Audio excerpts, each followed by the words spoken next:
आज हम आप लोगों को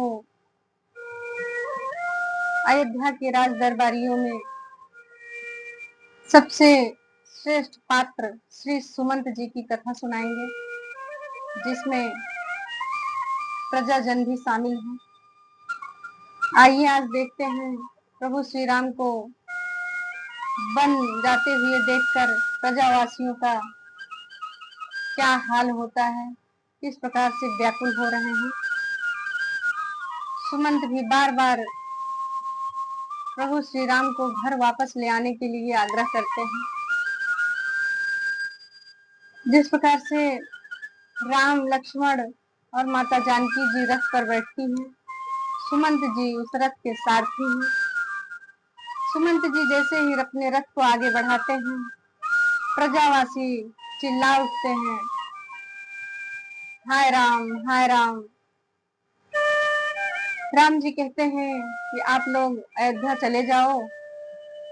प्रजाजन अयोध्या जाने के लिए तैयार नहीं होती है। सभी प्रजावासी रथ को चारों तरफ से घेर लेते हैं। फिर रामचंद्र जी आग्रह करते हैं हाथ जोड़कर कि आप लोग जाइए, 14 वर्ष तक धीरज रखिएगा और हमारे राज्य का कार्यभार आप लोगों को मिलकर देखना है। और राज्य के साथ साथ हमारे पिता दशरथ जी को हम आप लोगों को सौंपते हैं, उनका विशेष ध्यान दीजिएगा। और आप लोगों का प्रेम देखकर हमारा मन विचलित हो जाए, इससे पहले आप लोग अयोध्या को लौट जाइए। आप लोगों का स्नेह, प्रेम हमारे मन को बाधित करता है। अगर हम अयोध्या लौट जाएंगे तो हमारी मर्यादा का क्या होगा। आप लोग हमारा साथ दीजिए और सप्रेम सहित सभी लोग अयोध्या को वापस जाइए। इस पर अयोध्यावासी क्या कहते हैं, नहीं साथ हम चलेंगे, हमें न दूजा ठाव।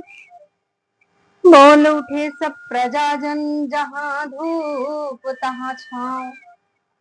प्रजावासी कहते हैं प्रभु, आपके बिना अयोध्या अयोध्या नहीं रहा। जहां आप रहोगे वहां हम सभी लोग चलेंगे, आपके साथ चलेंगे, वहीं रहेंगे। जहां धूप रहती है वहीं छाया रहती है। इस प्रकार प्रभु श्री राम अयोध्या के वासियों का प्रेम देखकर बहुत समझाया, लेकिन अयोध्यावासी जाने को तैयार नहीं होते हैं। माया धाम मायापति प्रभु श्री रामचंद्र जी क्या माया रचते हैं, आइए देखते हैं। देखा दशा प्रेमियों की, विवश हुए रघुनाथ। आगे आगे रथ चले, पीछे पुरजन साथ। प्रजावासी जाने को तैयार नहीं है, रथ के पीछे पीछे ही चले जा रहे हैं। इस पर प्रभु यूं ही चलते हुए जब हुआ निशा का याम, प्रथम दिवस प्रभु ने किया तमसा पर विश्राम। प्रभु ने तमसा नदी के किनारे विश्राम करने को सोची, वहां पर विश्राम करने लगते हैं और लीला रचते हैं। रात का समय है, सभी निद्रा अवस्था में हैं। प्रभु ने ऐसी माया रची, इतनी गहरी नींद में प्रजावासी सो गए, किसी को पता भी नहीं चला। राम जी कहते हैं, सुमंत अब उठो, आधी रात का समय है, चलो निकल चलें, अन्यथा ये प्रजा हमें जाने नहीं देगी। तो सुमंत जी कहते हैं, मंत्री बोला ठीक है, पर सुनिए श्री राम, कहाँ तलक यह उचित है, लीला लीला धाम। सुमंत जी कहते हैं, प्रभु आप जो कह रहे हो इसमें कुछ ठीक नहीं लग रहा।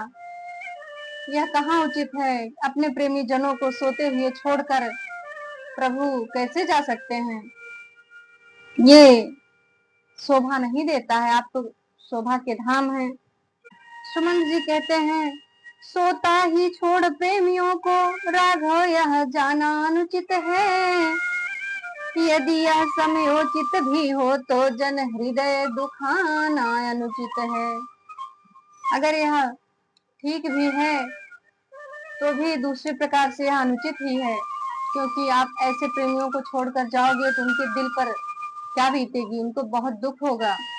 फिर रामचंद्र जी कहते हैं, बोल उठे रघुवंश मणि यद्यपि यह कुछ ठीक, किंतु दृष्टि इस पर जरा डालो तो बारीक।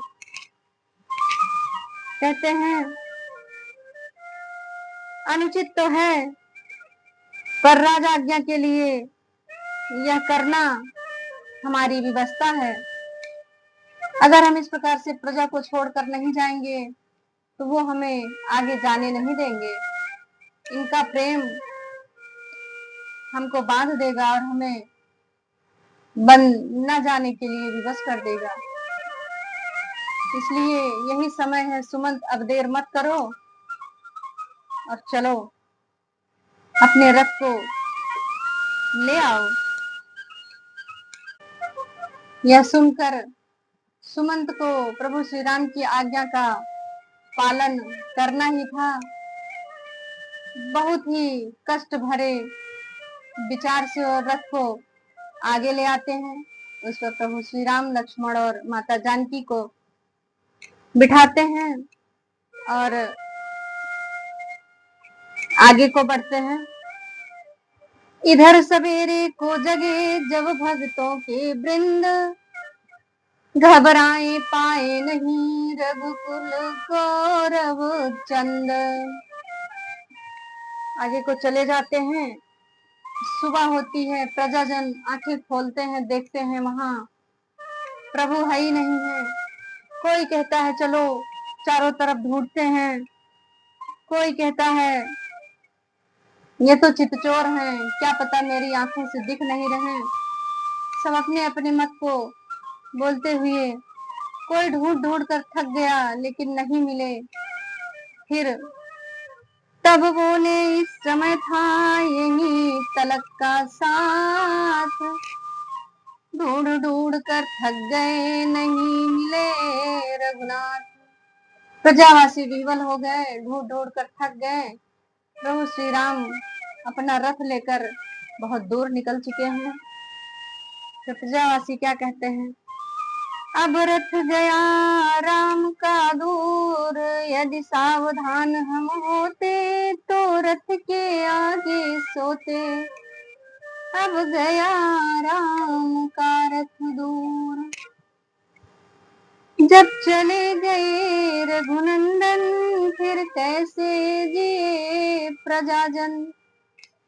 जब चले गए रघुनंदन तब कैसे जिए प्रजाजन।